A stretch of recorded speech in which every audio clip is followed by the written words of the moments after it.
Bonjour et bienvenue à tous et à toutes dans ce journal hebdomadaire Le Tibet cette semaine. Je suis Pema Chawang avec une nouvelle édition d'actualité sur le Tibet, sa sainteté le Dalai Lama et l'administration centrale tibétaine. Voici les titres de cette semaine. Sa sainteté le Dalai Lama accorde une audience au coordinateur spécial américain pour les questions tibétaines et à l'assistant spécial du président et reçoit les salutations du président Biden. Les Tibétains d'Amérique du Nord et de Suisse offrent à sa sainteté le Dalai Lama des prières pour une longue vie. Le Sillon assiste à l'ouverture du symposium des jeunes sur la culture tibétaine au Sara College. Une délégation parlementaire tibétaine mène des actions de sensibilisation au Tibet, en Australie et en Nouvelle-Zélande. Le Népal organise la deuxième conférence non-secrétaire d'érudites bouddhistes tibétains. La communauté tibétaine d'Argovie exprime sa gratitude aux États-Unis pour la promulgation de la loi Resolve Tibet Act. Le représentant Jigme Tsering accompagne des moines du monastère de Losé Ling lors d'une tournée des actes mystiques du Tibet au Brésil.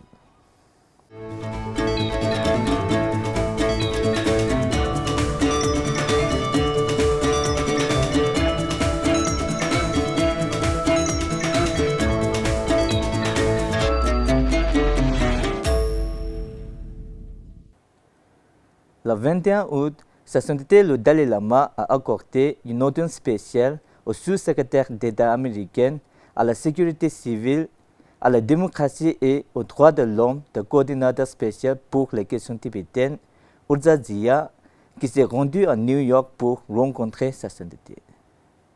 Au cours de l'audience, le sous-secrétaire Urja Zia a transmis au nom du président Biden ses meilleurs vœux de bonne santé à Sa Sainteté et a réaffirmé l'engagement des États-Unis à faire progresser les droits de l'homme des Tibétains et à soutenir les efforts visant à préserver leur patrimoine historique, linguistique, culturel et religieux distinct. Le sous-secrétaire Urja Zia a salué l'engagement de Sa Sainteté le Dalai Lama à promouvoir la non-violence et la compassion tout au long de sa vie. Le sous-secrétaire a également profité de l'occasion pour discuter avec Sa Sainteté de la préservation de la culture tibétaine, des efforts continus des États-Unis pour lutter contre la violation des droits de l'homme au Tibet et du soutien à la reprise du dialogue entre la République populaire de Chine et Sa Sainteté et ses représentants. Le sous-secrétaire Urja Zia était accompagné de Kelly Razouk, assistant spécial du président et directeur principal du Conseil de sécurité nationale pour la démocratie et les droits de l'homme. Le 22 août, les membres de la communauté tibétaine d'Amérique du Nord ont offert une prière pour la longue vie de Sa Sainteté le Dalai Lama à l'UBS Arena de New York City avant que Sa Sainteté ne parte pour l'Inde via Zurich où les communautés tibétaines de la région offriront une prière pour la longue vie au Hall Stadium le 25 août. Sa Sainteté devrait retourner à Dharamshala en Inde le 28 août. Sa Sainteté le Dalai Lama est parti pour New York après avoir terminé une période de convalescence de 6 semaines à la ferme d'un abri de Syracuse dans l'État de New York à la suite d'une opération réussie de remplacement du genou le 21 août. Pendant son séjour, Sa Sainteté a reçu des soins exceptionnels et a travaillé intensivement avec ses physiothérapeutes pour assurer un rétablissement en douceur. Sa Sainteté le Dalai Lama a exprimé sa gratitude à ses amis Sam et Carol Napi pour leur hospitalité exceptionnelle. Les médecins ont déclaré que l'état de Sa Sainteté devrait continuer à s'améliorer au cours de 6 ou 12 prochains mois.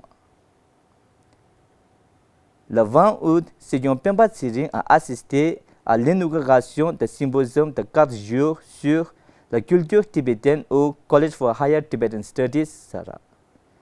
Ce symposium est soutenu par le département de la religion et de la culture dans le cadre de son initiative de bibliothèque numérique tibétaine. Le ministre en exercice du département, Sejong Pemba Tsering, dans son discours d'ouverture, a succinctement parlé de l'initiative et a imploré les participants de s'engager activement dans l'événement pour qu'il porte ses fruits.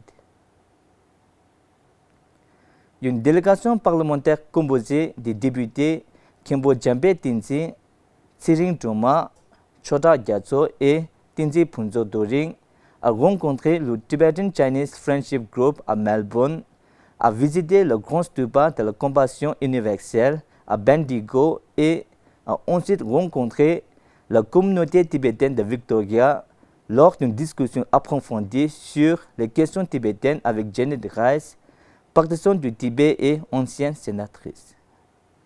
La délégation a assisté à une table ronde interactive intitulée Why Tibet Matters, qui s'est tenue au Parlement de Victoria en présence de Mary Edwards, présidente de l'Assemblée législative de Victoria. La délégation a rencontré le Dr. Joe Bedford, responsable du Conseil australien du Tibet, au Bureau d'information sur le Tibet, puis le Dr. Bruce Wakefield, directeur exécutif de l'Institut australien des affaires intellectuelles, avec lequel les délégués tibétains ont eu une session interactive sur la situation critique au Tibet. La délégation tibétaine a également rencontré les membres du groupe parlementaire australien multipartite pour le Tibet, à qui elle a présenté une lettre d'appel en 12 points et qu'elle a informé de la situation critique actuelle au Tibet. Ils ont également rencontré le représentant Douglas Yotien du Bureau économique et culturel de Taipei en Australie et David Muniz, conseillère, ainsi que Simon Birmingham, leader de l'opposition au Sénat australien et ministre fantôme des Affaires étrangères. Le Bureau du Tibet au Népal et sa filiale Himalayan Buddhist Library and Culture Center ont accueilli la deuxième conférence des universités bouddhistes tibétains non secrétaires le 16 août au Népal à la nonnerie de Kopan.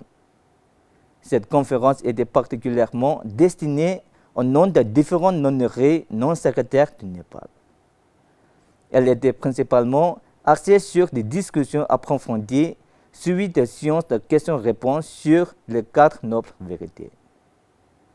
Vénérable Chusan Rinpoche était l'invité principal de la conférence, tandis que Tsebri Lobun Chulku Ngawang Chutup, le représentant de sa sainteté le Dalai Lama au bureau de Tibet au Népal, était l'invité spécial.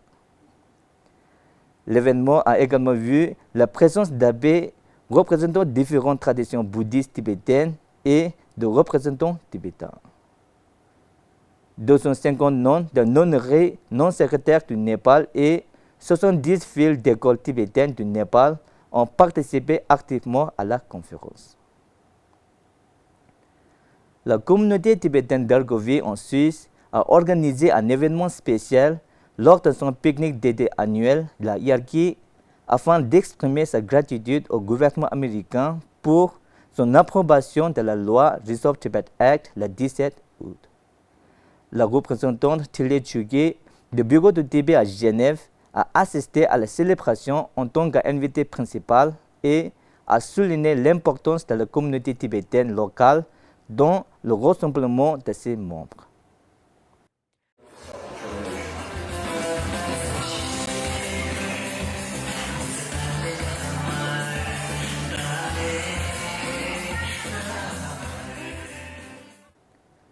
Le représentant de sa sainteté, le Dalai Lama, pour l'Amérique latine, Jigme Tsering, accompagne 5 moines du monastère de Drepung Losseling dans le sud de l'Inde, dans le cadre de la tournée Les Arts mystiques du Tibet. La Maison du Tibet au Brésil se consacre à la préservation et à la promotion de l'héritage spirituel et culturel unique du Tibet. Le point fort de leur visite a été la création d'un mandala de sable Bouddha Amitabha, un événement de 3 jours qui a débuté le 16 août. Les moines poursuivront leur voyage dans d'autres régions du Brésil, notamment à Sao Paulo, Birigui et Cabreúva, afin de promouvoir la culture tibétaine et de favoriser un lien plus profond entre les cultures. C'est tout pour cette semaine. Merci d'avoir suivi Tibet TV. À la semaine prochaine.